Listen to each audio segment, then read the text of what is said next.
on time, and yet our families are in shambles. Like I say, there's no on-job training, there's no manual. And in the ABC to Z of parenting, U was standing for unique. Every family is unique. In Africa, in the West, in the East, if there are any families under the sea, I do not know. But every family is unique because we are uniquely wired. But we have the common basics of a family. The father, the mother, the children, which we cannot run away from. A story is told of a child who saved a lot of money. He would save 1 coin, 2 shillings, or dollars, I don't know whichever currency, for some time. And one day he asked the mother, as she was going to work, "Mommy, how much does your employer pay you?" And the mother said, "I am paid $300. So the child had enough savings in his account and he said, "Mother, I want to buy some of your time.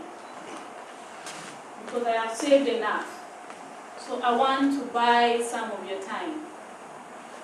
If you listen to the heart of that child, that is a child that is deprived of the presence of the parents. The child is craving for attention, yet the parents are out looking for money, thinking that the solution to bringing up children is ensuring that they have everything.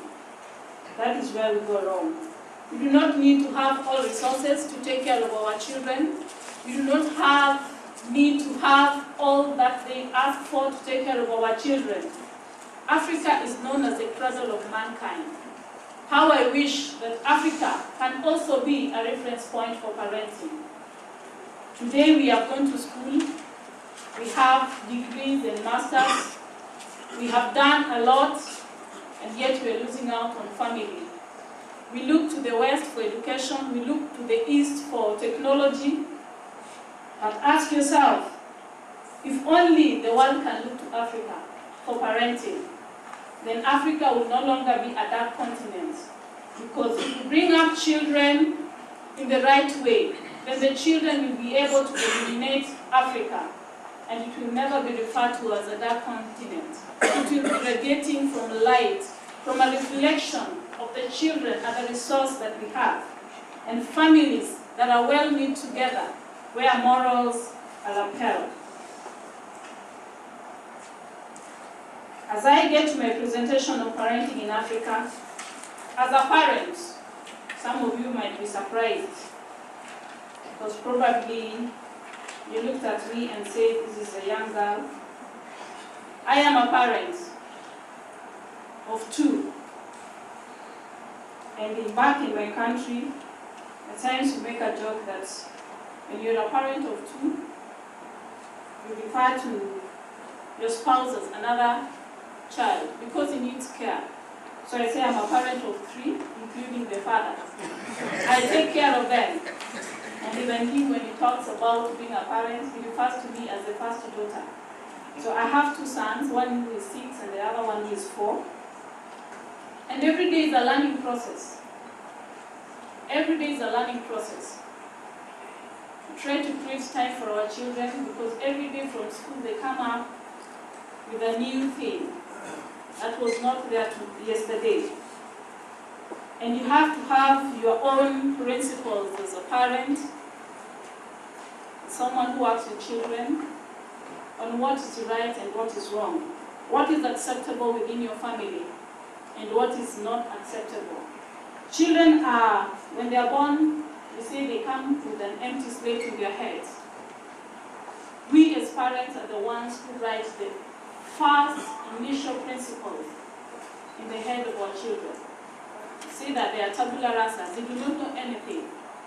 You wonder why children, when they are born, those who have spouses, or those who have children, you wonder why children, when they are born, they come with their arms folded. Is that true?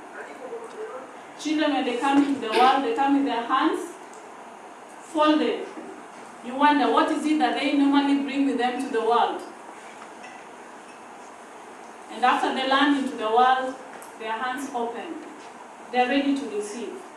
The first person who impacts their life is the mother. When I was in the labor ward, I was told that in the first 45 minutes is the most crucial for that child to identify with the mother. So whether you are unconscious or conscious, what the hospitals do, they bring that child and put it on your chest, so that that child can identify with the heartbeat that he or she used to hear when in the stomach. And that is normally, again, the crucial time when the child identifies who the father is. Of course, when you are a couple, the child will listen to the heartbeat of the mother and also listen to the heartbeat of the father, because the father is normally close. And we are told that there's a way you can speak to your child even when he's in the womb of the mother. So men, on this note, I encourage fathers. They are the missing players in families. When I was growing up, I would see my father bring a quarter kilo of meat home. Today, most fathers come with newspapers in their hands. Not that they do not provide for their families. They do provide for their families. But they bring the money, they bring the credit card, so you can buy everything. The attachment is lost. Whenever we saw our father come home at the end of the week, we knew that was a celebration Friday, because we'll eat meat, we'll eat all the goodies that he comes with, and so we identified him with what he brought. But when you bring a newspaper, in less than 12 hours it's outdated.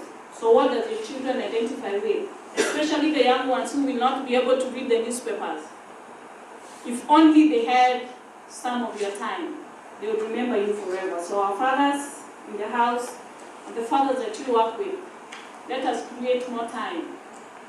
Most of the fathers prepare for fatherhood when the child arrives. When you're still in honeymoon and no child has come in the picture, you think that fatherhood is in your system. Wait until the children come on board and you realize you cannot change the nappy. You realize that you cannot take the child to clinic. Yet it is very, very critical that your child identify with that. So I call on the fathers, I call on the mothers to take their rightful positions and be there for their children. Model your children. Change begins with us. Parenting in Africa has strayed a lot to put some of the theories that we have into test. We have pilot testing exercises to ensure that what we release to our members are tested and evidence-based.